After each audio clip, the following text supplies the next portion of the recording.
আশীর্বাদ পর্ব শেষ হওয়ার পর কিন্তু সাজুগুজু করে চলে গেছিলাম আমরা আমাদের ভেন্যুতে। অ্যাকচুয়ালি ওরা বুক করেছিল হচ্ছে বারবিকিউ নেশন, চন্দননগরে বারবিকিউ নেশন। এটা দেখো, তোমাদের সাথে অ্যাম্বিয়েন্সটাও কিন্তু আমি শেয়ার করে দিলাম। এটা কিন্তু জুডিও, চন্দননগর যে জুডিও আছে, তোমরা যারা যারা থাকো ওখানে চন্দননগরে অবশ্যই চিনবে। তো জুডিওর একদম টপ ফ্লোরেই কিন্তু বারবিকিউ নেশনটা খুলেছে। তো দেখো, এখানে যেহেতু বারবিকিউ নেশনে কিন্তু ওরা বার্থডে বলো, অ্যানিভার্সারি বলো, ওরা কিন্তু একটা কেক দেয়।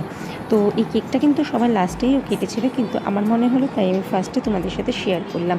কেকটা কিন্তু বেশ ভালোও ছিল, আর পেছনে ওর সব কিন্তু বন্ধু বান্ধব আর ওর একটা ছোট ভাই, তাকে নিয়েই কিন্তু ও কেকটা কাটিং করছিল।